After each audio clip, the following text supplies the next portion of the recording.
السلام علیکم۔ آپ کے اپنے چینل ناولس لائبریری میں آپ سب کا تہہ دل سے خوش آمدید کرتی ہوں۔ امید کرتی ہوں کہ آپ لوگ سب ٹھیک ہوں گے۔ الحمدللہ میں بھی ٹھیک ہوں، اور ہماری ناول کا نام ہے امید صبح بہار، اور اس کی رائٹر ہے سمیرہ شریف طور۔ ہماری جو ناول ہے وہ ایک فورس میرج بیس اور فورس نکاح بیس کہانی ہے، سیکنڈ میرج بیس کہانی ہے یہ، اور دونوں جو ہیرو ہے وہ ہیروئن کے کزنس ہے، مطلب اس کا پہلا شوہر بھی کزن رہتا ہے اور دوسرا بھی۔ ہیروئن ہیرو کو پسند نہیں کرتی، اور جو ہیرو ہے وہ ہمیشہ سے مطلب بچپنے سے سیکریٹلی محبت کرتا ہیروئن سے۔ حویلی بیس کہانی بھی ہے، اور اس ناول میں بہت سسپینس ہے، بہت زبردست، بہت پیاری سی ناول ہے۔ امید کرتی ہوں کہ ناول آپ لوگوں کو ضرور پسند آئے گی۔ بہت ہی پیاری، بہت خوبصورت کہانی ہے۔ چلیے بڑھتے ہیں ہماری پیاری سی خوبصورت سی ناول کی جانب۔ ساری رات گھن گرج کے ساتھ بجلی چہکتی رہی، اور پھر مینا ایسے ٹوٹ کے برسا جیسے برسوں بعد اسے برسنے کا موقع ملا تھا، اور اب وہ صبح سویرے نماز کے بعد صحن میں چہل قدمی کرتے ہوئے رات ہونے والی بارش کے بعد کے اثرات کا جائزہ لے رہی تھی۔ اسے ہمیشہ بارش کے مناظر سے وحشت ہونے لگتی تھی۔ بارش کا موسم اکثر اس کے اندر کے کھرنڈ اتار دیتا تھا، اور اس کے اندر کا درد آنسوؤں کی صورت اس کے چہرے پر بکھر جاتا تھا۔ کیسا دردناک تھا یہ موسم! اس موسم سے اس کی اچھی بری بہت سی یادیں وابستہ تھی، جنہیں وہ کوشش کے باوجود فراموش نہیں کر پا رہی تھی۔ بارش کے بعد اسے سب سے زیادہ وحشت اس حبس سے ہوتی تھی جو اس کے اندر باہر اپنا بسیرا کر لیتا تھا۔ اب بھی ہر طرف بکھرے پتے، گرد اور مٹی سے اٹا صحن اسے سخت الجھن ہو رہی تھی۔ اسکول جانے میں ابھی 1.5 گھنٹہ باقی ہے، اتنی دیر میں باہر کی صفائی ہو جائے گی۔ اطراف کا جائزہ لیتے اس نے سوچا، اور جھاڑو لے کر صحن کی تفصیلی صفائی میں جت گئی۔ صحن کی اچھی طرح صفائی کر کے فارغ ہو کر برآمدے اور ڈرائنگ روم کی ہر چیز کو کپڑے سے جھاڑ کر صاف کیا۔ توبہ! بارش کے اثرات بھی کیسے انمٹ ہوتے ہیں! رگڑ رگڑ کر فرش پر پونچھا لگاتے ہوئے بڑبڑائی، صبح صبح بیٹا! ابھی پونچھا لگا کر فارغ ہوئی تھی کہ تائی ابو کی آواز آنا شروع ہو گئی۔ اس نے جلدی جلدی منہ پر چھپا کے مارے دوپٹے سے چہرہ پوچھتے ہوئے اندر بھاگی۔ وہ بستر سے اٹھنے کی کوشش کر رہے تھے، وہ فوراً آگے بڑھی، سہارا دے کر انہیں بٹھانے کی کوشش کی، اور ان کی کمر کے پیچھے تکیہ دروست کر کے سیدھی ہوئی۔ اسد کہاں ہے؟ دوسری چارپائی کو خالی پا کر انہوں نے پوچھا تو وہ کمرے پر نگاہ ڈالتے ہوئے چونکی۔ میں نماز پڑھ رہی تھی جب نکلے تھے، روز اس ٹائم تک آ جاتے مگر ابھی تک نہیں آئے۔ اسد کے پلنگ کی چادر اٹھا کر جھاڑ کر دوبارہ بچھا دی، سائڈ ٹیبل پر رکھی اس کی کتابیں ترتیب سے رکھ دی۔ تم ابھی تک تیار نہیں؟ 8 بج رہے۔ اسے مسلسل کمرے میں مصروف دیکھ کر انہوں نے پوچھا، کیا اسکول نہیں جانا؟ جی جاؤں گی، مگر ذرا دیر سے۔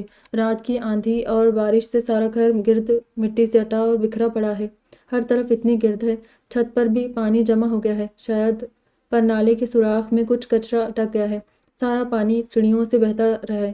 رات بھر برآمدے کی ہر چیز گیلی ہو گئی ہے، صحن کی بھی بڑی بری حالت ہو رہی تھی۔ اب فارغ ہوئی ہوں، 9:30 بجے تک چلی جاؤں گی۔ کون سی اتنی اہم نوکری ہے جو چلی گئی تو غم ہوگا؟ وقت گزاری کے لیے کر رہی ہوں، صرف آپ کی وجہ سے، ورنہ دل نہیں کرتا۔ پوری تفصیل بتا کر آخر میں اس نے اسکول کی نوکری کی طرف سے ہمیشہ کیا جانے والا شکوہ دہرایا۔ وہ خاموشی سے اس کے ملیح چہرے کو دیکھے گئے، پھرتی سے چلتے ہاتھ لمحوں میں سارے کمرے کی بے ترتیبی کو ایک ترتیب میں لے آئے تھے۔ انہوں نے ایک گہرا سانس لیا۔ ان سے بہتر بھلا کون جانتا تھا کہ وقت گزاری کس قدر کٹھن اور مشکل کام ہے۔ آپ کو واش روم لے جاؤں؟ اس نے پوچھا تو نفی میں سر ہلا گئے۔ میں اسد آئے گا تو چلا جاؤں گا، مگر وہ گیا کہاں ہے؟ روز صبح نماز پڑھ کر تو فوراً آ جاتا تھا۔ ان کے پوچھنے پر اس نے صرف کندھے اچکا دیے، پھر کمرے سے نکل آئی، اپنے کمرے کو سمیٹ کر واش روم چلی گئی۔ تیار ہو کر کچن میں آئی تو کھانے کو کچھ بھی دستیاب نہ تھا۔ اسے ایک دم یاد آیا، کھانے پینے کا سامان ختم ہو چکا تھا۔ رات کو اس نے اسد سے کہا تھا کہ وہ صبح کھانے پینے کو کچھ لائے گا تو ناشتہ تیار ہو پائے گا، مگر اب اسد ہی غائب تھا۔ نہ جانے یہ اسد کہاں رہ گیا ہے۔ صبح صبح سارا گھر صاف کرنے کے بعد اسے اب زوروں کی بھوک لگی تھی۔ دودھ بھی نہیں تھا، رات کو اس نے آٹا گوندھ کر فریج میں رکھ دیا تھا۔ جلدی جلدی اس نے پراٹھے بنائے، ابھی پراٹھا قہوے کے ساتھ نگل رہی تھی کہ اسد چلا آیا۔ آئی ایم سوری، صبح صبح دکانیں کھلی ہوئی نہیں تھی۔ رات ہونے والی بارش سے تمہیں سڑکوں کی حالت کا اندازہ تو ہوگا۔ اگر تم شام کو ہی بتا دیتی میں رات کو لے آتا۔ ابھی تو اتنا ہی سامان لایا ہوں، شام کو باقی بھی لا دوں گا۔ اس نے تمام شاپرز کھانے والی ٹیبل پر رکھ دیے۔ دوسری طرف وہ پراٹھے اور قہوے کا ناشتہ کر رہی تھی۔ تم ابھی تک اسکول نہیں گئی؟ اسد کو وقت گزرنے کا احساس ہوا تو پوچھنے لگا۔ وہ آخری لقمہ منہ میں ڈال کر قہوے کا ایک بڑا سا گھونٹ لے کر اٹھ گئی۔ میں نے پراٹھے بنا دیے، انڈے ہوتے تو آملیٹ بھی بنا دیتی، رات والا سالن بھی گرم کر دیا ہے۔ میں نے